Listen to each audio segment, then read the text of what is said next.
In 2008, Richard and Emily Thompson decided to expand their family by adopting a little girl. They already had 2 biological sons, but had always dreamed of having a daughter to balance their home. After months of paperwork and interviews, they finally received a call from an adoption agency in Ohio. A 6-year-old girl named Anna was in need of a loving family. Anna had light blonde hair, bright blue eyes, and a shy but warm smile. Her file stated that she had been abandoned at a young age and had gone through multiple foster homes before arriving at the agency. Without hesitation, Richard and Emily welcomed her into their home, believing they could give her the happy childhood she deserved. At first, Anna was a quiet but well-behaved child, showing no signs of trouble. She gradually bonded with the family, calling Richard and Emily Mom and Dad, and playing with her 2 older brothers. It seemed like they had found the perfect missing piece to complete their family. But years later, the truth about Anna began to unravel, a truth so shocking that none of them could have ever imagined. It all started on Anna's 18th birthday. As a fun family activity, her older brother, Jake, suggested they all take a DNA ancestry test. "Come on, it'll be fun," he laughed, waving the test kit in front of her. Anna hesitated. She had always been curious about her biological roots but never dared to dig too deep. "All right," she said with a smile, swabbing her cheek. Weeks passed, and life went on as usual, until one evening, Richard received an unexpected email. The subject line read, "Immediate attention required. Unexpected DNA match." Richard clicked on it, expecting nothing unusual. But as he scanned the results, his breath caught in his throat. Anna's DNA was a 99.9% match with a high-profile missing person case, the long-lost daughter of billionaire William Kensington III. The Kensington family had dominated headlines years ago when their only child, Eleanor Kensington, had mysteriously vanished at the age of 4. Despite an international search and a multimillion-dollar reward, she was never found. The world assumed she had been kidnapped and possibly killed. And now their Anna was a genetic match to that missing girl. Richard and Emily exchanged stunned looks. This has to be a mistake," Emily whispered, but deep down, she knew the DNA didn't lie. What had really happened to Anna all those years ago?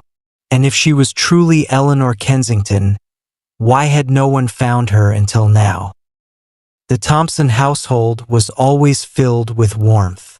Richard and Emily had built a loving home where their 3 children, Jake, 21, Michael, 19, and Anna, who had just turned 18, grew up feeling safe and cared for.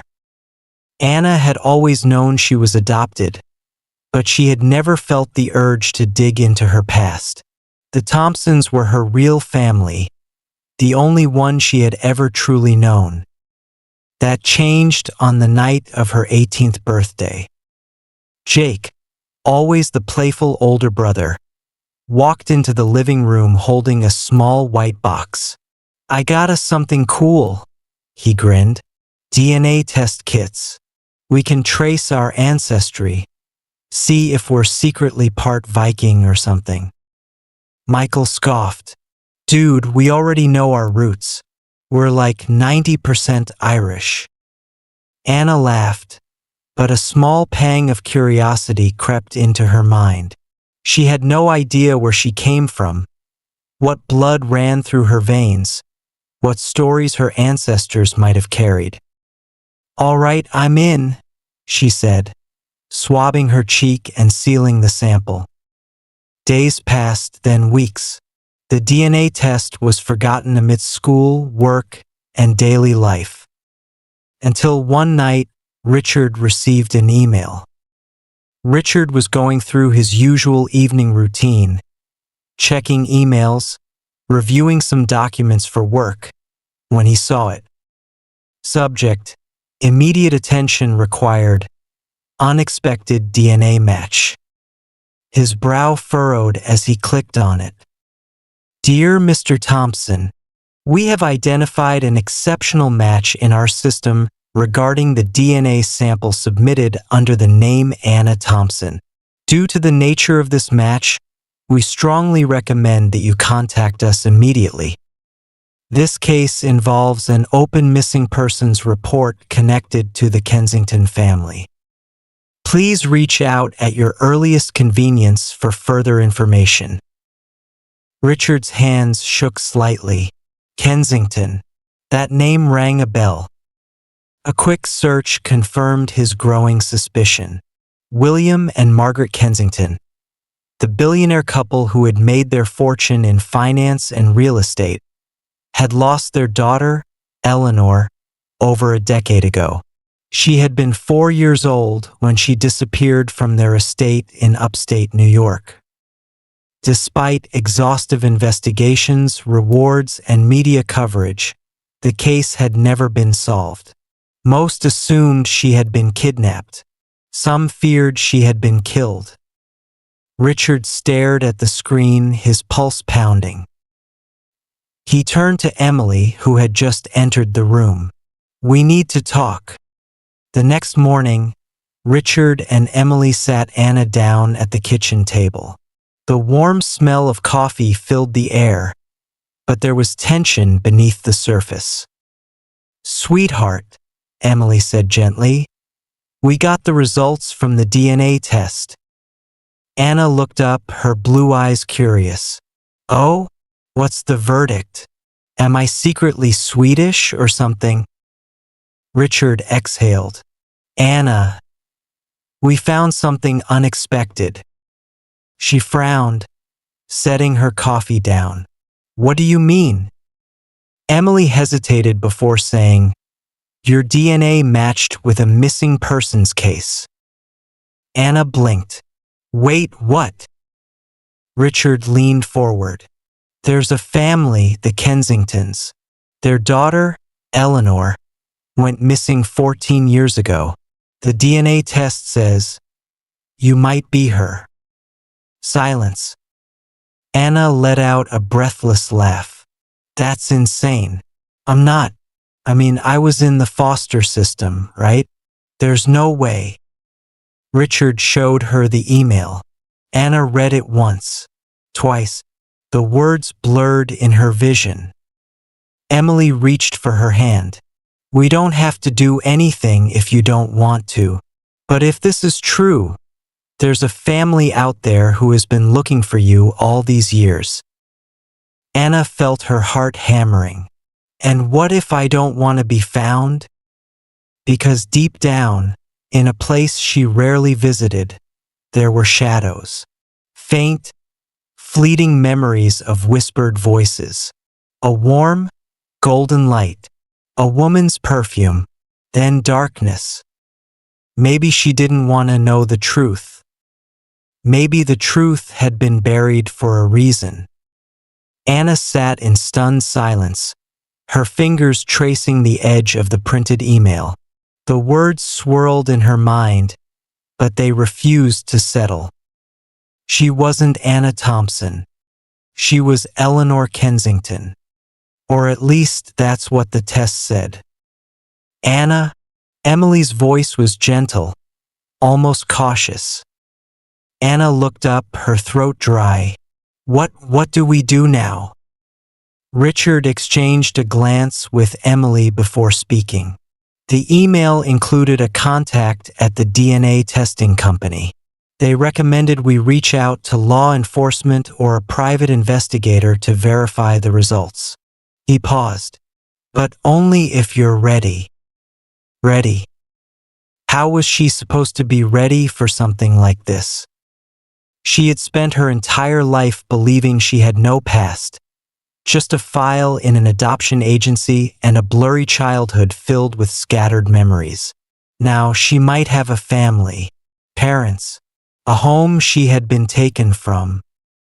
And yet, she didn't feel lost. The Thompsons were her family. The house she had grown up in, her brothers, her childhood. It was all real. But so was this. Anna swallowed hard. If they've been looking for me all these years, she hesitated. Maybe I owe it to them to find out. Emily squeezed her hand. We'll do this together. The next day, Richard made a call to the contact in the email. Within hours, they were connected to a private investigator named Daniel Carter, a former FBI agent who had worked on missing persons cases. I remember the Kensington case, Carter said over the phone. His voice was steady, professional. It was one of the biggest unsolved disappearances in New York. If your daughter's DNA is a match, this could be huge. Where do we start? Richard asked. I'd recommend a second test, just to confirm there was no mix-up.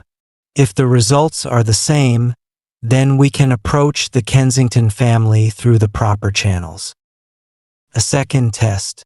More waiting. Anna sat on the couch, staring at the floor as Richard spoke.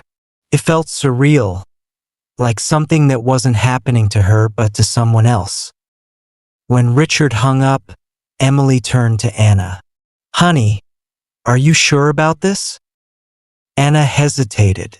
Then she nodded. Because no matter how terrifying it was, some part of her needed to know. The days passed in slow motion. Anna found herself staring into mirrors longer than usual, searching for something unfamiliar in her own reflection. Was she seeing Anna Thompson or Eleanor Kensington? She began to notice small, unsettling things, memories that had never seemed important before. A woman's laughter, soft and warm. A chandelier hanging above a long dining table. A garden with white roses. A voice whispering, "Shoo, don't be scared, baby. It's just a game." They were just flashes, nothing concrete. But now that she was paying attention, they wouldn't leave her alone. One night, she dug through the only physical remnants of her past.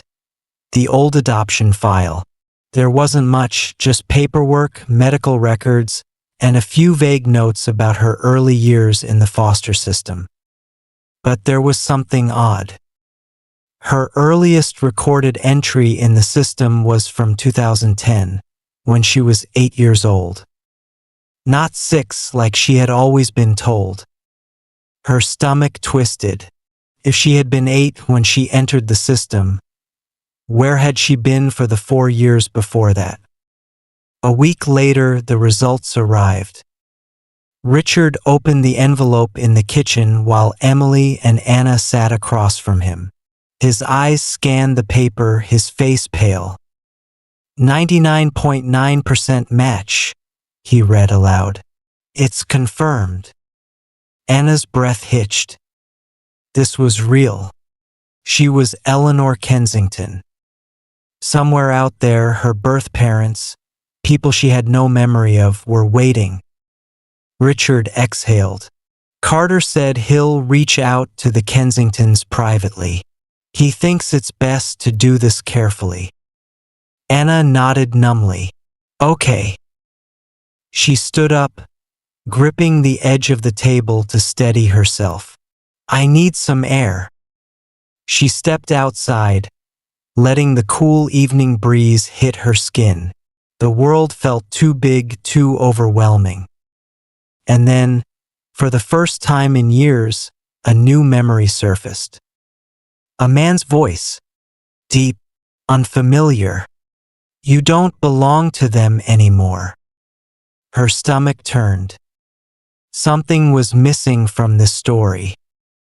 And she had a feeling that the truth wasn't going to be as simple as a DNA test.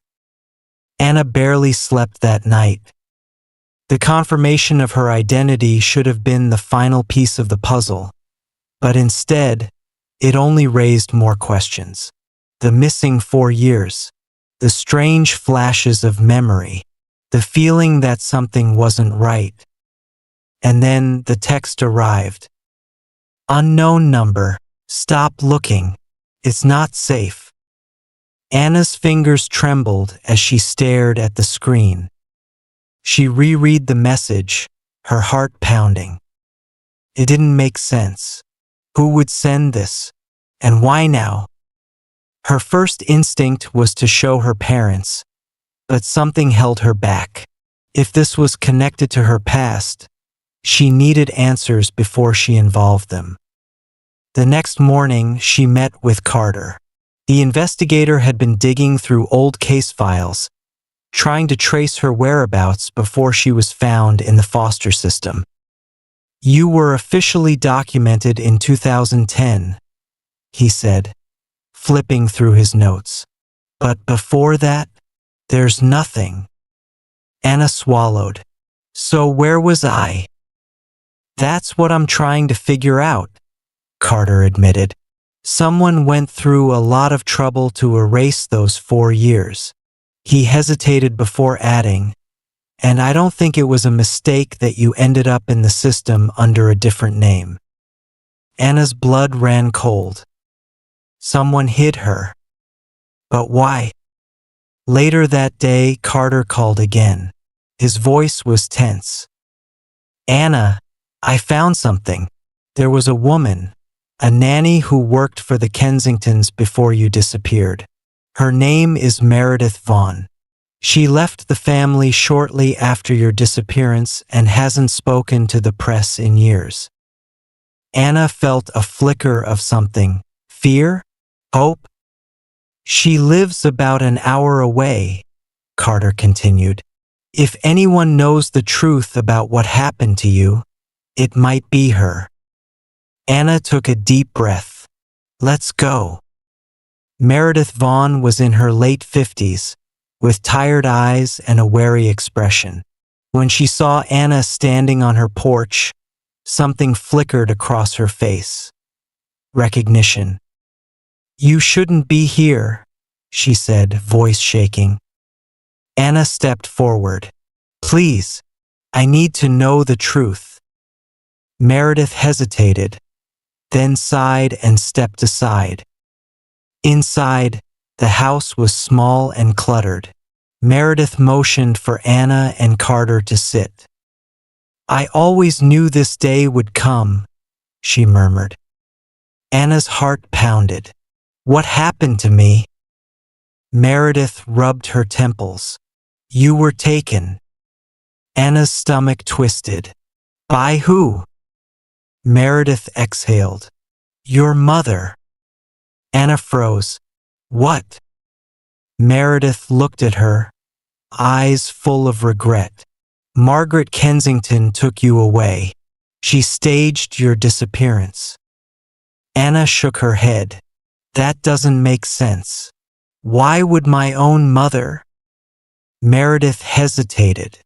Because you weren't supposed to be born. The words hit Anna like a punch to the chest. Your father, William, wanted an heir, but your mother, she didn't. She never wanted children. When you were born, she hid her resentment. But as you grew older, she couldn't stand the sight of you. And one day, she decided to make you disappear. Anna felt dizzy. She abandoned me? She gave you away, Meredith corrected, to a man she trusted, someone who promised you'd never be found. Anna's mind reeled. Her entire life had been a lie. She must have thought you were gone forever, Meredith whispered. And now that you're back. A chill ran down Anna's spine. She was in danger.